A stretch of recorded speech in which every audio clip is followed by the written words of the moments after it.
Hello students, today we will discuss about the dimensions of business environment. Till now we have studied about the business environment, its features and its importance. Now we will understand the dimensions of business environment, which includes all the forces and institutions which have a direct or indirect influence over all the business transactions. Basically, dimensions of business environment means the forces which we have studied. It includes the specific and the general forces which we have studied in the features of the business environment. So, let's continue. Dimensions of business environment include economic, social, technological, political and legal conditions which are considered relevant for decision making and improving the performance of an enterprise. जो dimensions होते हैं business environment के, dimensions of business environment का मतलब ये है कि वो सारे के सारे फोर्सेस या वो सारे के सारे इंस्टीट्यूशंस जिनका कहीं ना कहीं डायरेक्ट या इनडायरेक्ट इन्फ्लुएंस होता है हमारी बिजनेस ट्रांजेक्शन्स के ऊपर, कि हमारा बिजनेस जो है वो किस तरह से सर्वाइव करेगा, क्या उसमें अपॉर्चुनिटीज़ आएंगी, क्या उसमें थ्रेट्स आएंगे, whether there will be a positive effect और there will be a negative effect. ये सारी की सारी चीज़ें जब हम पढ़ते हैं तो these are known as the dimensions of the business environment. General environment is the most important dimensions. Specific forces, no doubt they also have an effect on our business environment, but the general environment, which includes economic, social, political, technological and legal environment, it is the most important dimensions, as businessmen cannot influence or change the components of general environment. देखिए, पहले भी बताया था कि specific forces जो होते हैं वो आपके बिजनेस से जुड़ी पार्टीज़ के द्वारा क्रिएट किए जाते हैं, like competitors, suppliers, investors, customers. तो बिजनेसमैन अपनी प्रॉपर प्लानिंग से, अपनी प्रॉपर स्ट्रेटजीज फॉर्मुलेट करके इन सारे के सारे चेंजेस को कंट्रोल कर सकता है. एक लिमिट तक इनका इफेक्ट जो है वो अपने बिजनेस में कम कर सकता है, प्रेडिक्शंस लगा सकता है वो, अगर वो अच्छे से मार्केट का सर्वे करता है तो. बट जो जनरल इन्वायरमेंट है, that general environment is really impossible for a businessman to predict. Like economic environment, demonetization and GST, no businessman predict that government will follow such kind of policies in the year of 2016. Now, does any businessman predict that COVID-19 will come in India and there will be completely lockdown in India and our economy will face such a big recession? No businessman. So, general environment is the most important dimensions because businessman cannot influence or change the components of general environment. Rather he has to change his, वो उन forces को change नहीं कर सकता. आप demonetisation और GST को या कोविड-19 की वजह से जो लॉकडाउन हुआ है उसे आप चेंज नहीं कर सकते हो. It is not in your hands. But आप अपनी प्लान्स एंड पॉलिसीज को जो है वो उन जनरल इन्वायरमेंट में जो चेंजेस आए हैं उसके अकॉर्डिंगली चेंज कर सकते हो. You have to change your plans and policies, you can't change general environment. लेकिन अगर मान लीजिए एक सप्लायर ने आपके स्पेसिफिक फोर्सेस में क्या होता है, अगर मान लीजिए एक सप्लायर ने किसी भी तरह से अपनी पॉलिसीज चेंज कर दी जिसकी वजह से आपके बिजनेस पे नेगेटिव इफेक्ट आ रहा है, आप अपना सप्लायर चेंज कर देंगे. बट आप अब ये जो लॉकडाउन हुआ है, क्या आप सरकार के इस लॉकडाउन के जो भी प्लान है उसको आप इग्नोर कर सकते हैं? आप अपनी शॉप खोल सकते हैं? No, you can't change the economic policies of the government. आप जनरल इन्वायरमेंट की डायमेंशंस को चेंज नहीं कर सकते हो. Rather you have to change your plans and policies. So the major components of general environment are, now we will study one by one the components of general environment, and the first component is economic environment. Economic environment refers to all the forces which directly influence the economy of your country. Economic environment में वो सारे के सारे forces आते हैं जो आपकी nation की इकोनॉमी के ऊपर जो है वो डायरेक्ट इफेक्ट डालते हैं. फॉर एग्जांपल कोविड-19, ये जो लॉकडाउन पीरियड है, it is affecting our economy. ये हमारी इकोनॉमी को रिसेशन की तरफ लेके जा रहा है, badly affecting our economy. So economical environment includes all those forces which directly influence the economy of your nation. और आपको पता है किसी भी देश की इकोनॉमी जो है वो किस तरह से इफेक्ट होती है, उसकी जीडीपी रेट से, उसके इनकम लेवल से, पर कैपिटा इनकम से, सेविंग्स कितनी हो रही है, इंडस्ट्रीज को प्रॉफिट कितना हो रहा है, एम्प्लॉयमेंट रेट क्या है इंडिया में, इंडस्ट्रियल पॉलिसीज किस तरफ जा रही है, इंटरेस्ट रेट क्या है. यानी कि all the forces somehow if they are related to the money then they will be included in economic environment. Industrial, monetary and fiscal policies. So economic environment में क्या क्या चीज़ें आएंगी. Basically economic environment includes all those forces which directly influence the economy of your country. And being a economics student, ये हम भी जानते हैं कि ऐसे कौन कौन से फोर्सेस हैं जो हमारे देश की इकोनॉमी को इफेक्ट करते हैं. अब जैसे मान लीजिए कि अगर आपके देश की जीडीपी डाउन होती है, इट मीन्स आपके देश की इकोनॉमी पे इन्फ्लुएंस डाल रही है वो चीज़. अगर पर कैपिटा इनकम डाउन होती है, इंटरेस्ट रेट गिर जाती है, सरकार टैक्सेशन बढ़ा देती है, सब्सिडीज़ बढ़ा देती है, तो इन सारी की सारी चीज़ों से कहीं ना कहीं हमारे नेशन की इकोनॉमी पे इन्फ्लुएंस पड़ता है, इफ़ेक्ट होता है. That's why they are included in economic environment. So देखते हैं इकोनॉमिक इन्वायरमेंट में क्या क्या चीज़ें आती है.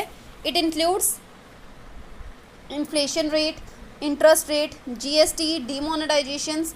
Now I am sharing with you the most commonly used examples of economic environment in the value based questions.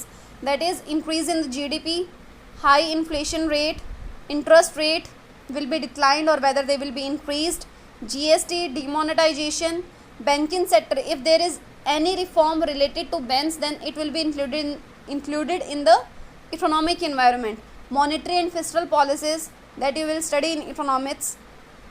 Monetary policies are controlled by RBI, which is related to the interest rate, and fiscal policy is the policy of the government, that is the policies of taxation and subsidies. LPG, liberalization, privatization, globalization, that is also example of economical environment. Role of private sector and public sector. Savings and investment, whether savings and investment are rising or declining. Balance of trade and balance of payment. Balance of trade and balance of payment are the accounts for international transactions, which you will study this year in economics portion. Money supply, international debt.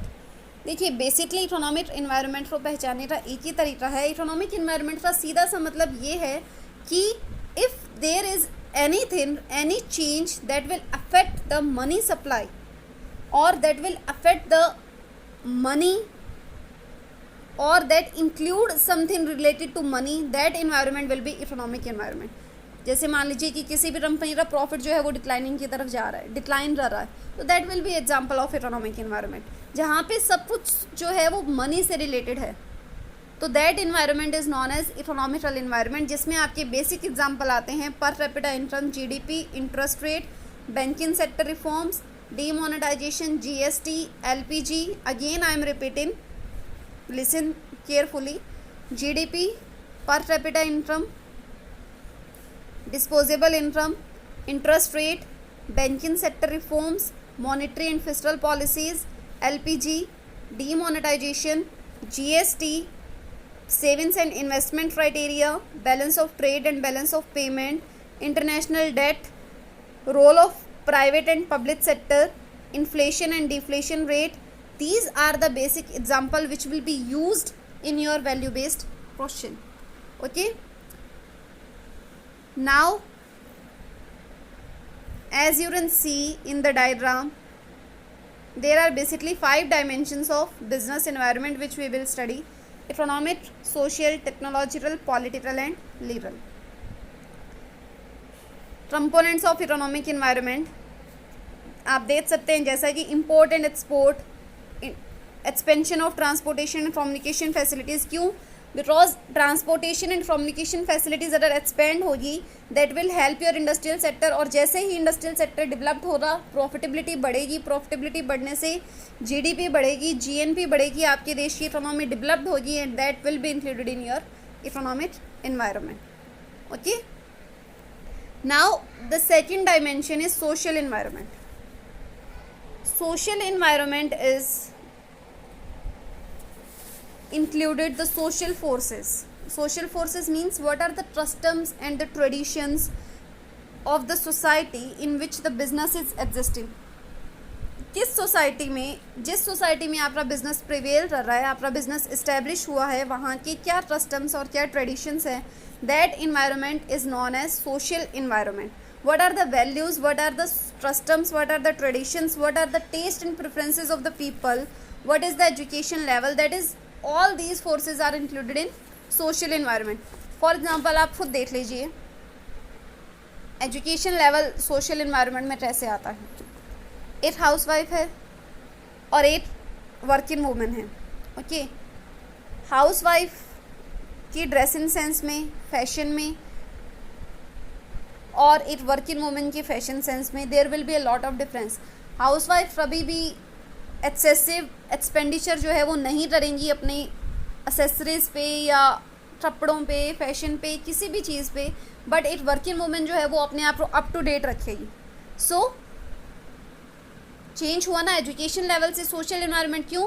क्योंकि उसकी test and preferences उस हिसाब से होगी और एक housewife की test and preferences उस हिसाब से होगी. सोच आ जाती है ना कि घर में ही तो रहना है. So social environment of business include the social forces, right, customs and traditions, values, social trends, society's expectations, etc. For example जैसा कि आप देख सकते हैं दिवाली पे स्वीट्स की सेल जो है वो एकदम से इंक्रीज़ हो जाती है. ओके, एंड गुरु पर्व है, क्रिसमस है, क्रिसमस पे आप देखेंगे तो सेल्स बढ़ जाती है ना, increase the sale of sweets and cards. और होली पे अगर आप देखें तो कलर्स है, पिचकारी है, इन सब की सेल्स बढ़ जाती है. तो these are the customs and traditions in which our business prevails. So कौन कौन सी चीज़ें जो आती हैं सोशल इन्वायरमेंट में, that is demand for reservation in jobs for minority and women. क्योंकि जैसे ही वुमेन जो है वो जॉब्स में जाएगी, फैशन इंडस्ट्री जो है वो फॉर्मल वियर की तरफ ज़्यादा शिफ्ट हो जाएगी. आज आप देख लीजिए आपको बहुत कम लेडीज़ ऐसी मिलेंगी जो साड़ीज़ पहनती होंगी, और जबकि एक टाइम ऐसा था each and every women in राइसनगर, अगर हम राइसनगर का एग्जांपल लें, हमारी ही लोकेलिटी का, हर वुमेन जो है वो साड़ी पहनती थी ज़्यादातर. लेकिन आज बहुत कम हाउसेज जो है वो आपको देखने को मिलेंगी जो सिर्फ और सिर्फ साड़ी पहनते हैं, सूट्स नहीं पहनते हैं. सॉरी, सूट ज़्यादा पहनते हैं. Equal status of women, quality of life में अगर चेंज होता है, क्योंकि अगर क्वालिटी ऑफ लाइफ में चेंज हो रहा है इट मीन्स आपका स्टैंडर्ड ऑफ लिविंग चेंज हो रहा, आप ज़्यादा से ज़्यादा लग्जरियस रूट जो है वो डिमांड करना शुरू करेंगे, और हमारे बिजनेस में जो है वो शिफ्ट आएगा नॉर्मल रूट से लग्जरियस रूट्स की तरफ. Birth rate, death rate and population, क्योंकि जितना ज़्यादा पॉपुलेशन उतना ज़्यादा production. Attitude of customers, innovation, lifestyle, अगर आपका लाइफस्टाइल चेंज होता है तो बहुत सारे चेंजेस आते हैं आपकी थिंकिंग में. बेसिकली सोशल एनवायरनमेंट का मतलब होता है कि किन्हीं भी रीजंस की वजह से अगर आपकी थिंकिंग में शिफ्ट होता है, आप अब नई चीज़ें डिमांड करना शुरू कर सकते हैं, ट्रेडिशंस चेंज हो जाते हैं, habits, preferences, taste, all these are included in social environment. So these are the two environment which we have studied. The first one is economic environment, which is related to the money, which includes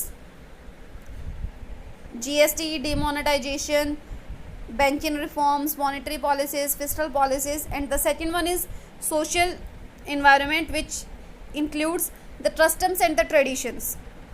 Okay, for example the health and fitness trend. आज के time में अगर आप देखें तो सारे के सारे लोग जो है वो अपने हेल्थ और फिटनेस को लेके बहुत ज़्यादा अवेयर हो चुके हैं. तो कहीं ना कहीं ऑर्गेनिक फूड्स की जो है वो डिमांड बढ़ती जा रही है. कॉस्मेटिक्स में भी अगर आप देखें तो ऑर्गेनिक प्रोडक्ट जो है कॉस्मेटिक में भी वो ज़्यादा डिमांड किए जाने लगे हैं बजाय कि केमिकल्स वाले प्रोडक्ट्स की. सो ये सारी चीज़ें क्या, these are the dimensions of forces of social environment. Okay.